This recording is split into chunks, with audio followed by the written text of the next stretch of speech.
Curt, welcome to IU.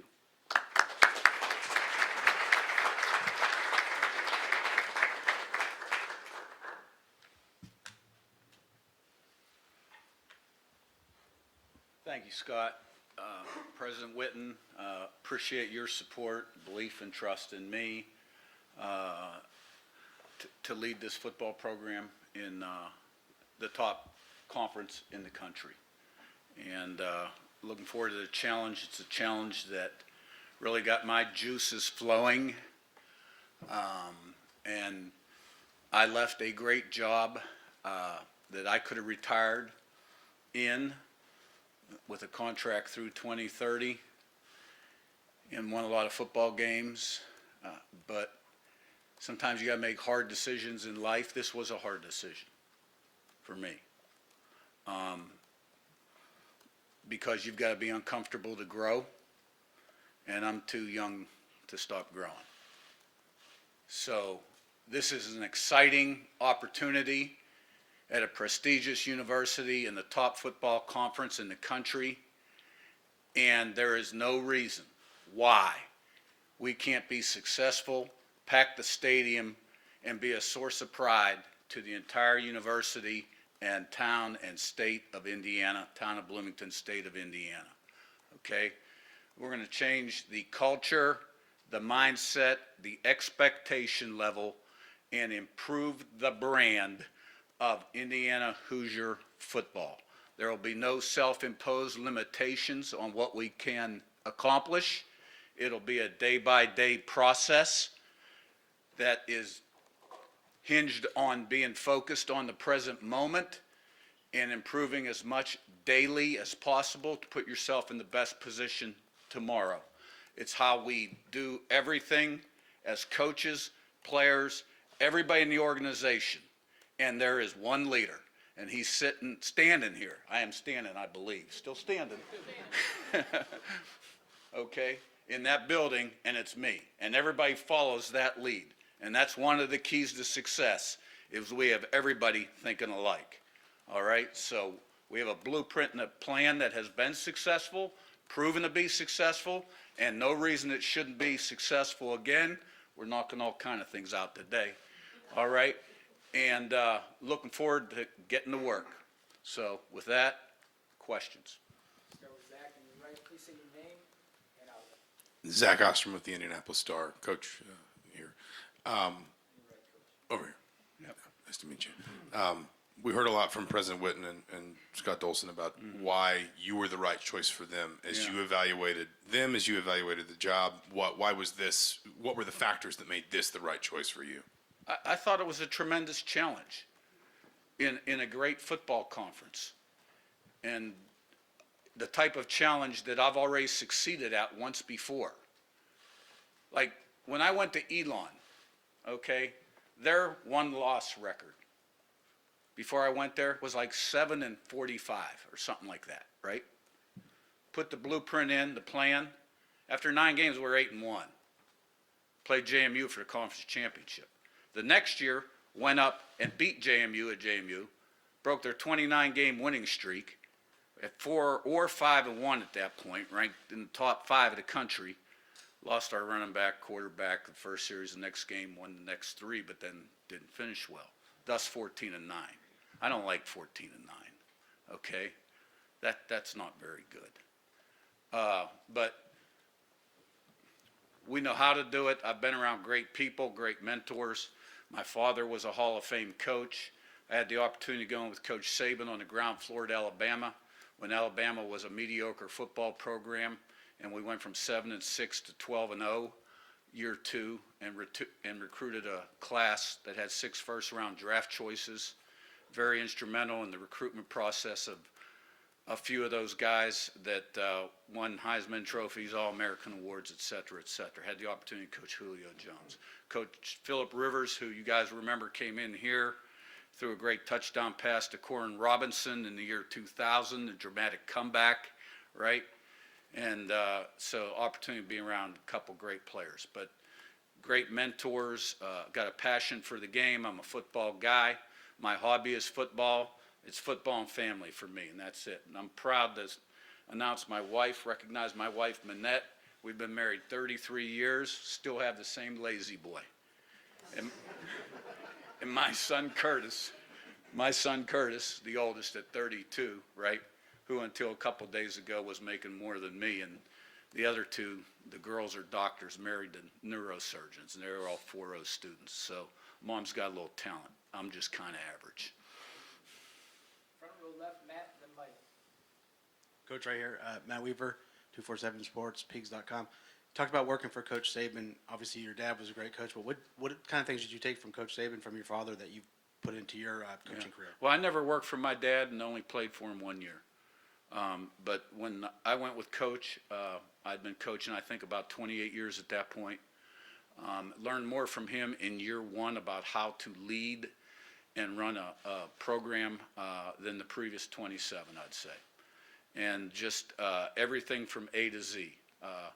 Monthly calendar, how to lead and manage people, how to avoid complacency, which he was so good at on a day-to-day, minute-to-minute, second-to-second, count. How to practice, how to play the game, plan for winning the game, how to recruit, how to evaluate, how to staff or restaff every year. I mean, look, the margin for victory, like President Witten said, the margin for victory in this game is like this, right? Didn't you lose 6 one-score games last year? I think so, yeah, okay. So, you're talking like a couple plays make the difference in the game. So that's why, finding the edge, having the right mindset going into the game, right? Making sure complacency isn't setting in on your organization on Sunday after a big win or Monday, you follow me? That by Wednesday, you better know in your mind, my mind, I got it right. I got everybody right where I want them. Look, we start staff meetings at 7 in the morning, 7:30. I'm in at 5, preparing the day, right? And when I start talking about making sure we got the edge, avoiding complacency, everybody's mindset where it needs to be, it starts the second I walk in that staff room. Because it's a top-down approach. Starts with me, and I make sure those 10 guys are thinking like we need them to think, because it's going to filter down the players. Because look, those first 2-3 games, everybody's ready to play.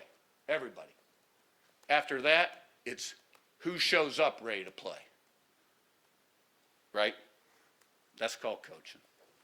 And it counts. Mike, front left, and center. Yeah, Coach Mike Nyzak from the Herald Times. I spoke to a couple of your colleagues from Elon this morning. They said, kind of what you're alluding to, that the day one you tried to instill belief into the team, and it rubbed off, and that was kind of one of the keys to kind of the run you guys made. How do you do that day one? You've talked about kind of improving the brand. You said it starts from the top, but what goes into that? I don't have a magic wand that I'm going to wave right now, and everybody's going to feel like a champion and a winner, okay? I just got to have the team ready the first game of the year. It's a process. And it's a process, and it's a way you go about doing things. It's a standard, it's an expectation. High standard, high expectation, it's accountability, right? It's discipline, commitment, toughness, work ethic, pride. It's wanting to be great versus wanting to be normal. And, normal kind of equals average. And average is okay. There's no problem with average, except in my business. My business, average is the enemy. And to be great, you got to have special focus, special commitment, special preparation, and discipline, and the ability to say no to some things. All right? So you stack great days on top of each other. You play the game the way we want to play the game, one play at a time, 6 seconds a play. Every play's got a life and a history of its own. Play every play like it's nothing. Don't be affected by success or failure. Be able to compartmentalize and go to the next play. Playing it the same way. Because what happens then? You get to the end of the game, game's on the line. You're used to practicing that way, playing that way, right? You're just doing your thing. That guy's looking at the scoreboard and he's like, tightening up a little bit. You win those games. Like at Elon, we won those 8 games in a row that first year, 8 and 45, whatever they were. Every one of those games I went to the last play of the game. It was the most unbelievable thing in the world. last play of the game. This year, JMU, we won more one-score games than any year I've been there because we had a lot of new pieces on offense. Took us a while. All right? I think we led the country in one-score wins. I know we did three-quarters of the way through the season and may have at the end of the year. So it's a way that you do things, and it's a mindset. Sammy, front left, and Todd. Coach Sammy Jacobs, Hoosier Huddle, the staff you're bringing with you, those guys have done a pretty good job. Can you take us through those guys who are coming with you and describe what they're about and how they help you with the process? Yeah, they're kind of like recruits right now that I can't comment on because they haven't gone through the background checks and the paperwork and stuff like that. But I have a great group of guys on my staff, and a lot of them will be joining us here. I will talk and evaluate every staff member from last year's staff as well, and we'll put together the best staff for Indiana University. Todd, second row right, and Mason. Todd Golden with CNHI Indiana. Curt, Scott mentioned an emphasis on developing quarterbacks. Well, how were you successful in convincing him you were the right guy to do that? What's your own philosophy on making quarterbacks elite? It didn't take much convincing. The proof's in the pudding. I mean, we had 4 quarterbacks at JMU in 5 years. They all had their major skeptics going into the season, and all 4 of them were conference player of the year on offense. So, you tweak the offense depending on the strengths of the team, what the quarterback can do, how's the offensive line, what's your receiving core like, et cetera. I mean, we've also had 2 1,000-yard receivers in the same season, 2 out of the last 3 years. We led the conference in scoring every year I've been at JMU. We led the country in defense against the run this year, led the country in sacks, at least until the 11th or 12th game. I don't know if we finished first. I think we did. TFLs have always been high. Points allowed has always been very low. Special teams have always been very good. And we've been the least penalized team in the conference the last 2 to 3 years, which was a dramatic change from when I first went there. Mason, front row right, and Seth. Coach Mason Williams with Hoosier.com to your right over here. Scott said that they wanted a coach that was going to be able to utilize NIL and resources, and that is obviously a very powerful resource for college football now. What is your plan to utilize it here in Indiana? Use it as smart and efficiently as possible. I mean, it's mathematics. Here's what you got. You rank your team. Here are our best players. And here's what this guy should get and that guy should get. You lose a guy, okay, you got a little more. You lose a guy, now you got to go get a guy. It's really not that hard. Seth, right in front, and Tom. Seth Tao with the Daily Hoosier. They talked about your recruiting acumen. I know you served as recruiting coordinator at Alabama. I guess, what's your approach to recruiting and philosophy for recruiting? Are there any maybe characteristics you look for specifically? And, I mean, what to you makes a good recruiter? Well, I think it's, from a sales standpoint, it's presenting your brand and the opportunities created by your brand, developing relationships. I think the evaluation component is really important. From a physical standpoint, there's a lot of good players out there. There's position-specific criteria. Some of them are common to all positions. I'm more into production than potential. I'm a little old-fashioned. I'll look at the high school transcript and see how many absences a guy has. We want good students that have strong habits, right? Because it's all about choices and decisions. In life you got freedom of choice, but not freedom of consequence. First you form your habits, and your habits form you. Now look, a lot of these guys are 17 years old, and our job is to mold them, make them the best person, student, and student athlete they can be during their time at Indiana University so they can be successful in life. Just so happens with the COVID extra year, you're coaching a lot more 6th and 7th year guys, which from my standpoint is nice. You got a lot less problems, okay? But you have to engage in the portal because everybody's turning over at least 30% of their roster right now. If you don't, you got no chance. But you build it with high school guys. There's a lot of good players out there, a lot of guys that can be successful. Remember, it's recruiting and development. You got to develop them now. You know, the way you coach them, the things you put in their head, the habits they form in the weight room, on the practice field, and then retention as well. Tom Rhodes on your left. Coach Tom Bruce, Sports Illustrated Indiana. Welcome to Bloomington. Thank you. You are joining a Big Ten conference where half the teams in the league are continuously recruiting 4-star and 5-star type athletes. Yeah. How that has not happened here. I mean, when you are trying to compete at that level for recruiting, what do you need to do to make things different here to be more successful with that at the higher level? Yeah. I've never really looked at stars ever, honestly. It's kind of like, you know, I get so focused in on certain things, like in this particular case, evaluation. I guess these stars have been around for a long time. I have never, ever looked at a star. I mean, do you really think some guy that puts stars on kids knows what he's talking about compared to coaches who are watching hours and hours of tape on kids? Now, if you want to get ratings and you want to go recruit the guys with the most stars, because there's always going to be somebody who shouldn't have 4 stars that's going to be available, right? You can go ahead and do that. That's not how we operate. Jim Rhodes on your left, of Zion. Coach Jim Coyle with Indiana Sports Beat Radio. With the move up to the Big Ten, you also move into a league that is fraught with the NIL portion of this, and there's a pledge of $3 million to the football program. How are you going to develop that plan, since that's not something you've had to really deal with before? Yeah, it is. And do it in a way that you can compete the best you can with the teams in the league. Yeah, I'm not sure what you're referencing, not having to deal with. So we've been dealing with NIL for 3 years now, and we had a collective at JMU. So I guess your question is, I thought I answered it already, to be honest with you. There's going to be people in this conference that probably have more resources than we do, but that's not detrimental.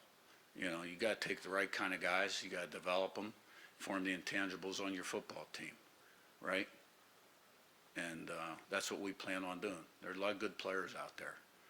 I mean, you know, the price tag on a guy, you know, and the correlation between his production on the field, I'd like to see the percentage of that, right? I know this at JMU. Our best transfers were the ones from St. Francis, all these FCS schools, right? I had 2 quarterbacks that came from G5 schools that were really unsuccessful at 2 different schools, and the teams were unsuccessful, that came to our place in their player year on offense, right? My worst transfers at James Madison were Power 5 guys. They were my worst. Zion Rhodes to your left. Kurt, or Zion Brown, Indy Star. You mentioned earlier today on Big Ten Network that you're approaching this as the same way you would if you had the Michigan job. I guess ultimately, what is your vision for what this program can be? We're going to work every day to be the best we can be. We have no self-imposed limitations. Andrew on your right, of Zach. Kurt, Andrew Chernoff, Wish TV Sports in Indianapolis. You met with the team earlier today. What was your message to them? And for fans who don't know, what will a Coach Cignetti coach team look like on the field? Yeah, I'd introduce myself to the team, my background, my track record, what my expectation level was, how we do things. I told them I was excited, and that you know, we were gonna change the brand, the culture, the mindset, the expectation level. And you know, it doesn't happen in one day, but we don't need to be ready to do that until, you know, right before we go out for that first game. Zach front right, and the other Zach. Coach Zach Browning, the Hoosier.com. How would you describe, and I recognize the roster is not really where it's going to be at come the season, how would you describe and how would you kind of grade what a successful season would look like this year for you guys? I haven't thought that far in advance. It's pretty hypothetical. I think that's a hard question really to answer. I'd give you more of a process-oriented answer, like a team that invested every day to be the best it could be, and played very consistently Saturday. That's what I was most proud of about my team last year at JMU. Like, I had some great teams that won a lot of games. Last year's team listened to the message the best, applied it on the practice field daily the best, had consistency in performance in practice every day. Now, some were a little better than others, but there weren't the swings. And they competed hard every Saturday and laid it on the line. And that's what made that team special. Didn't always play great, right? So give me a team next year that listens, applies it, commits, plays it like we want them to play, process-oriented. We're going to do okay. Zach on your right, and Jack. Zach Oster with the Indianapolis Star again. I guess I recognize there's probably not a perfect answer to this question, but between everything here and obviously still being part of the bowl preparation and everything with James Right. Madison, just what do these next few weeks look like for you Yeah. in terms of maybe meeting with players, obviously getting your Right. arms around recruiting, and then of course everything in Harrisonburg? I mean, my focus is Indiana University.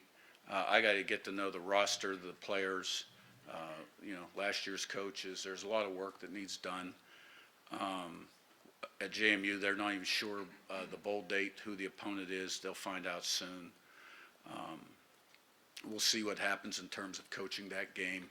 The athletic director back there would like me to. Indiana's created a window of opportunity where I could. But they'll also hire a new football coach back there in about 10 days. And depending on how quickly he puts his staff together and when the bowl game is, we both agree we need to be nimble on our feet. Regardless, 90% of my preparation or more will be here. I won't be involved in much preparation for the bowl game. Jack, go to left and Matt. Hey, Coach. Jack Ankeny with SI Indiana.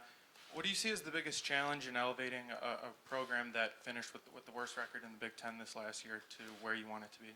Changing the way people think.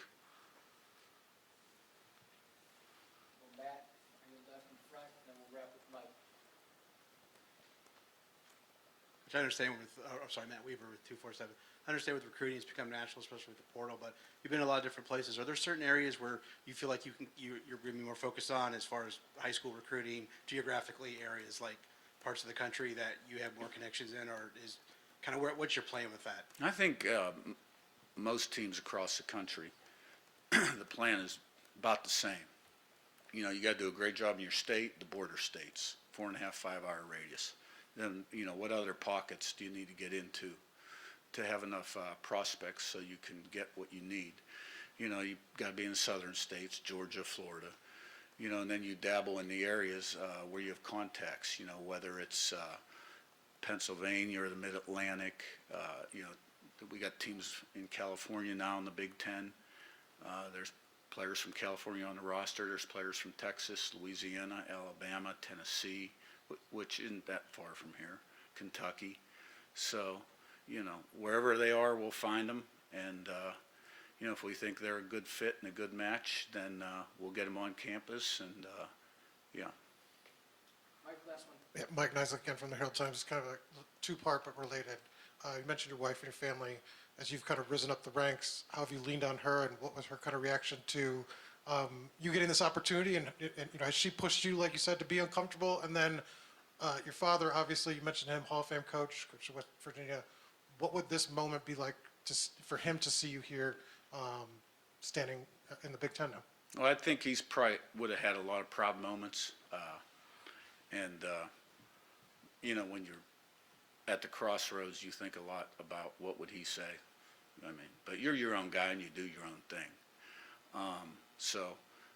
With the kids out of the house and the dogs gone, my wife's had the opportunity to make more away games, be on the team plane, stuff like that, and get around the program a little bit more, which really to me is I love that. I think it just enriches everything and makes it more meaningful. And we're excited about this opportunity. There's great people in this state. This is a tremendous institution that, its time has come to make some noise and make a statement, and we're going to work every day to make that happen. All right, thank you, Coach. Thank you.